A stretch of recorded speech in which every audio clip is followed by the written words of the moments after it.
사랑하는 성도 여러분, 주님의 사랑에 감사하면서 오늘도 이 하루를 살기를 원합니다. 그리고 주님을 사랑하기에 그 주님의 고난의 자리까지 따라가는 그런 은혜의 시간, 그 아침이 되기를 원합니다. 말씀 가운데 함께 하시는 주님을 느끼면서 따르기를 결단하는 시간 되었으면 좋겠습니다. 여러분, 오늘은 신명기 24장 14절에서 18절 말씀으로 하나님이 허락하신 공동체의 책임에 관한 말씀을 나눌 건데요. 지금 우리나라 현실을 보게 되어지면 성장과 분배라고 하는 두 가치 중에서 무엇에 더 집중해야 하는가, 이것에 대한 많은 논쟁들이 있는 것이 사실입니다. 또 코로나19 전염병으로 인해서 대규모 경제 피해자가 발생하고 있고요. 그 규모가 더 많은 사람들에게 영향을 줄 것이기에 전 국민을 상대로 재난기본소득을 지급하자라고 하는 의견이 있고요. 실제로 이 경기도에서 10만 원의 재난기본소득을 지급하겠다라고 합니다. 물론 여기에 대한 찬성과 반대라고 하는 상반된 시각이 존재하는 것도 사실이고요. 하나님은 공동체의 구원과 이 평안에 관심을 가지십니다. 가난한 자나 소외된 자에 대해서 이 개인과 사회가 가져야 할 관심에 대해서 반복해서 말씀하시는데요. 오늘은 두 가지 주제를 가지고 함께 말씀 나누기를 원합니다. 그 첫 번째가 뭐냐면 하나님이 주시는 이 공동체의 책임은 바로 가난한 자를 돌아보라라고 하는 것입니다. 가난한 사람은 생명부지를 위한 생계의 어려움으로 힘겹게 살아가면서 또 정서적 학대와 또 사회적 무관심 때문에 감성적 어려움도 함께 느끼게 되어집니다. 그래서 오늘 본문에 나오는 품삯을 받지 못하는 가난한 일꾼, 안주할 수 없는 나그네, 부모나 가족이 없는 고아, 남편을 잃은 과부들은요, 특별한 보호, 다시 말하면 역차별이 필요한 사람들이라는 거예요. 이 차별이라고 하는 건 안 좋습니다. 역차별도 그렇고요. 하지만 이분들에게는 그런 게 필요한 거예요. 성경은 그들을 말할 때 인색하지 말라고 명하십니다. 그들의 내적, 외적 필요를 세심하게 살피라고 말씀하고 있는 것입니다. 그들이 인간으로서 최소한의 행복을 누릴 수 있는 기회를 제공하라고 말씀하시고 계십니다. 특별히 15절을 보게 되어지면 공공하고 비난한 자들의 품삯을 당일에 주고 해진 후까지 끌지 말라고 말씀하셔요. 하나님께서 비록 가난한 자들의 품삯을 해지기 전에 주라고 명하신 이유는요, 그 품삯이 비록 고용주가 보기에는 대수롭지 않은 것이라 할지라도요, 가난한 품꾼에게 있어서 그와 그 가족이 하루를 살아가기 위해서 절대적으로 필요한 생활비라고 하는 것입니다. 만약 고용주가 자기 입장만 생각해서 그 가난한 품꾼의 품삯을 속히 지불하지 않는다고 한다면 여러분, 그 품꾼은, 그 가족들은 어떻게 될까요? 하루를 굶게 되는 것입니다. 그렇게 된다고 한다면 그 품꾼은 다음날 일을 하지 못하게 되어지고요. 결국 생계 자체가 어려워질 수밖에 없다는 거예요. 따라서 고용주는 반드시 가난한 품꾼의 입장에 서서 그의 형편과 심정을 이해하고요. 그에게 해가 지지 않도록, 해가 지기 전에 속히 품삯을 지불해야 했던 것입니다. 여기에 이웃사랑의 원리가 있습니다. 즉, 이웃사랑은 어떤 거창한 것이 아니라는 거예요.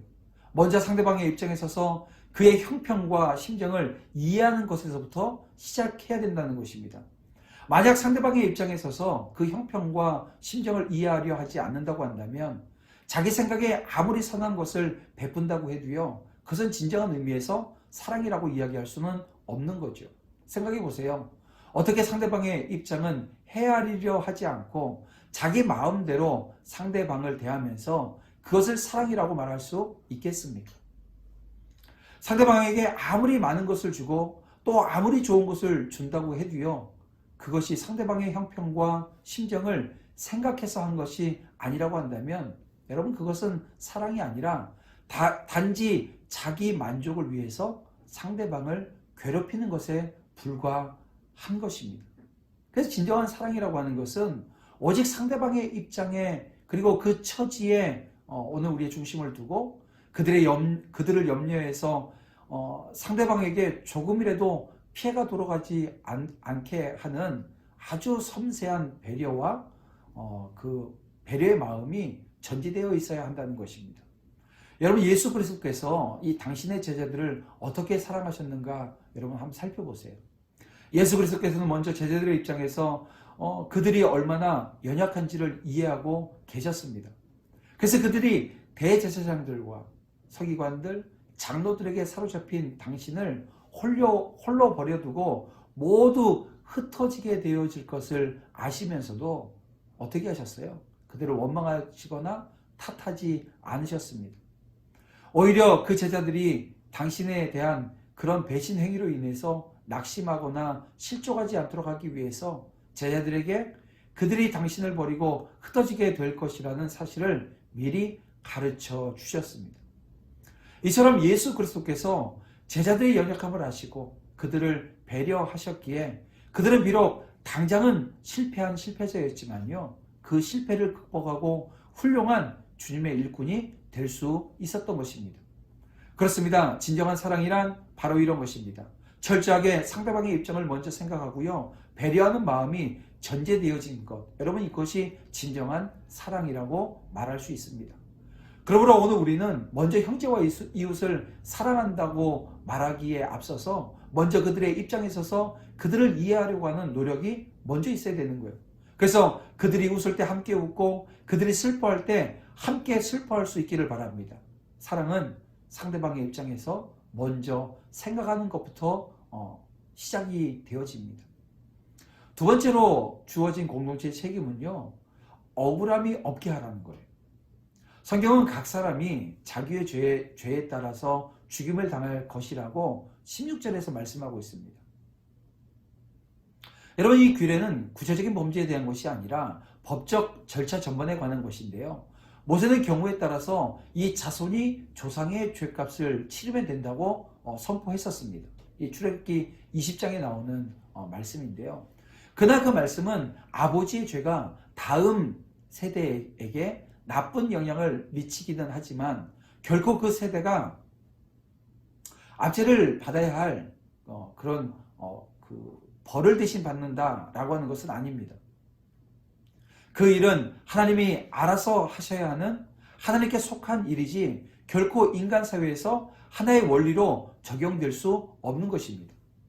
이 세상에는 여러분, 부모의 죄 때문에 자식이 처벌되어서는 안 되고요, 자식의 죄 때문에 부모가 벌을 받아서도 안 됩니다. 모든 사람은 자기가 한 일에 대해서 스스로 책임을 져야 합니다. 여러분, 훗날 유다의 멸망을 지켜보던 그 선지자들도 조상들의 죄값을 자신들이 치른다라고 원망했던 사람들을 어떻게 했습니까? 아주 맹렬하게 비난하지 않았습니까? 모든 것은 여러분 각자의 책임이라는 거예요. 사회적, 구조적 부분에 문제점이 있다고 해서 개인의 책임이 사라지는 것은 아닙니다. 반대로 타인이나 구조상의 문제를 개인의 책임으로 떠넘기는 이것도 안 되는 거예요. 이것은 영적인 죄뿐만 아니라 가난이나 실패에 대해서도 그대로 적용되어지는 말씀입니다. 사회는 사회의 책임이 있고요, 개인은 개인의 책임이 있습니다. 성경은 약자들을 억울하게 해서는 안 된다라고 말씀하고 있습니다. 그렇다면 그들에게 관심을 가져야 하는 이들이 누구겠습니까? 절대적 빈곤의 문제에 대해서는 공동체가 관심을 가져야 하는 것입니다. 이것이 하나님께서 오늘 우리에게 주신 책임이라고 하는 거예요. 사랑하는 성도 여러분, 하나님은 우리에게 사회에서 소외되고 약한 자를 돌보고 배려해 주라고 거듭해서 말씀하고 있습니다. 그렇습니다. 사회적으로 소외되고 약한 자들을 돌아보고 또 보호해 줘야 될 그런 사랑의 대상이고 이웃이라는 것입니다. 따뜻한 사랑의 손길을 내밀어 보시지 않겠습니까? 그것이 즐거운 자들과 함께 즐거워하고 우는 자들과 함께 울라고 하신 하나님 말씀을 실천하는 것이 될 것입니다. 오늘 하루도 그렇게 그 귀한 마음을 가지고 그렇게 오늘 우리 하루를 살아내는 은혜가 있기를 주님의 이름으로 축복합니다. 기도드리겠습니다. 사랑과 은혜가 풍성하신 아버지 하나님, 감사합니다.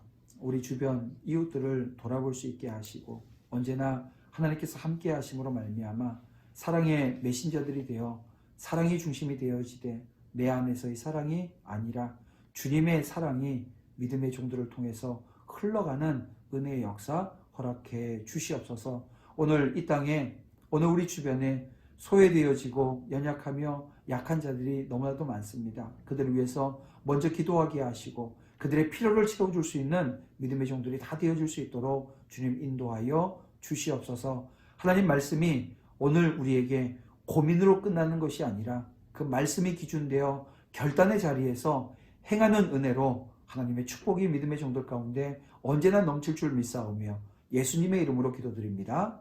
아멘.